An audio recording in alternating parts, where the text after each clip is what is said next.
قولو مسیح کے دوبارہ آنے پر ایک یہ دلیل ہے کہ اللہ تعالیٰ فرماتا ہے وجیہاً فی الدنیا والآخرہ، آل عمران 46۔ اور حضرت مسیح نے اس زمانے میں جب کہ وہ یہودیوں کے لیے مبعوث ہوئے عزت نہیں پائی، اس لیے ماننا پڑا کہ پھر وہ آئیں گے، تب دنیا کی وجاہت ان کو نصیب ہوگی۔ اقول یہ خیال بالکل بیہودہ ہے۔ قرآن شریف میں یہ لفظ نہیں کہ وجیہاً عند اہل الدنیا، دنیا داروں اور دنیا کے کتوں کی نظر میں تو کوئی نبی بھی اپنے زمانے میں وجیح نہیں ہوا، کیونکہ انہوں نے کسی نبی کو تسلیم نہیں کیا، بلکہ قبول کرنے والے اکثر ضعفاء اور غرباء ہوئے ہیں جو دنیا سے بہت کم حصہ رکھتے تھے۔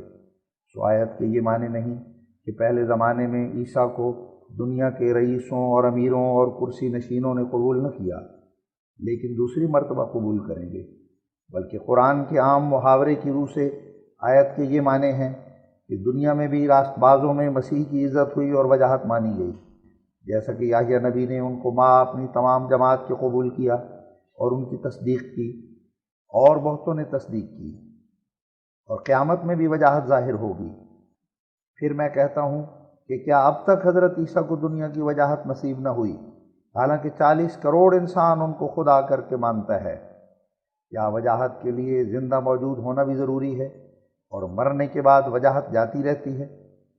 ماں سوائے اس کے مسیح علیہ السلام کا دنیا میں دوبارہ آنا کسی طرح موجب وجاہت نہیں، بلکہ آپ لوگوں کے عقیدے کے موافق اپنی حالت اور مرتبے سے متنزل ہو کر آئیں گے، امتی بن کے امام مہدی کی بیعت کریں گے، مقتدی بن کر ان کے پیچھے نماز پڑھیں گے۔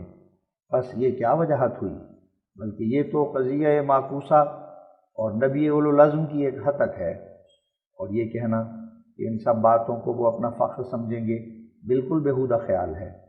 لیکن اگر آسمان سے نازل نہ ہو تو یہ ان کی وجاہت ہے۔ اللہ تعالیٰ فرماتا ہے فی مقعد صدق عند ملیک مقتدر، القمر 56۔ غرض واپس آنے میں کوئی وجاہت نہیں، بلکہ بقول شیخ سعدی سخت است پس از جاہ تحکم بردن، دوسرے کے حکم کے نیچے اسلام کی خدمت کریں گے۔ اور مجدد صاحب اپنے مکتوبات میں لکھتے ہیں کہ علماء اسلام ان کے منکر ہو جائیں گے اور قریب ہے کہ ان پر حملہ کریں۔ دیکھو یہ خوب وجاہت ہے کہ ادنا ادنا ملا مقابلے کے لیے اٹھیں گے، اور آثار سے معلوم ہوتا ہے جیسا کہ حجج الکرامہ میں ہے کہ ان کی تکفیر بھی ہوگی، کیونکہ مہدی اور اس کی جماعت پر کفر کا فتویٰ لکھا جائے گا، اور علماء امت اس کو کافر اور کذاب اور دجال کہیں گے۔ بس جب کہ مہدی موعود ماں اپنی جماعت کے کافر اور دجال ٹھہرائے جائیں گے، تو اس سے یقینی طور پر معلوم ہوا کہ مسیح موعود پر بھی کفر کا فتویٰ لگے گا، کیونکہ وہ مہدی اور اس کی جماعت سے الگ نہیں ہوں گے۔ اب دیکھو کہ آثار صحیحہ سے ثابت ہو گیا کہ مسیح موعود کو نالائق، بدبخت، پلید، تباہ مولوی کافر ٹھہرائیں گے اور دجال کہیں گے، اور کفر کا فتویٰ ان کی نسبت لکھا جائے گا۔ اب انصافاً سوچو کہ کیا یہی وجاہت ہے جس کے لیے مسیح کو دوبارہ دنیا میں آنا ضروری ہے؟ کیا ناچیز اور ذلیل ملاؤں سے گالیاں کھانا اور کافر اور دجال کہلانا یہی وجاہت ہے؟ آثار صحیحہ سے ثابت ہے کہ مسیح موعود کی جس قدر پلید ملاؤں کے ہاتھ سے بے عزتی ہوگی، اور جس قدر وہ ناپاک تباہ مولویوں کے منہ سے کافر اور فاسق اور دجال کے لفظ سنیں گے، وہ نہایت درجے کی حد تک ہوگی جو پلید تباہ مولوی فتوے لکھنے والے کریں گے، اور خدا کا ان مولویوں پر غضب ہوگا۔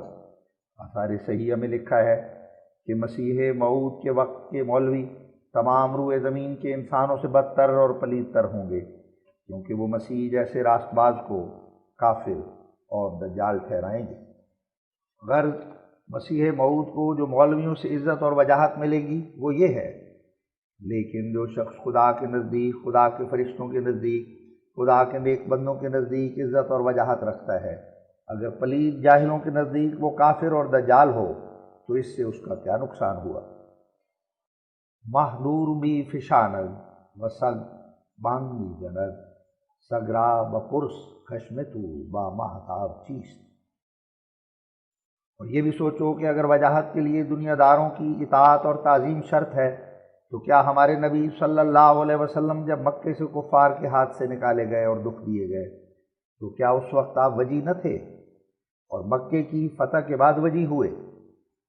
غرض آپ کا یہ اعتراض دینی اور روحانی دور اندیشی کی بنا پر نہیں، بلکہ دنیا داری اور رسم اور عادت کے گندے تصورات سے پیدا ہوا ہے۔ میں تیرے نبی دنیا میں ایسے آئے کہ 2 آدمیوں نے بھی ان کو قبول نہیں کیا، تو کیا وہ وجی نہیں تھے؟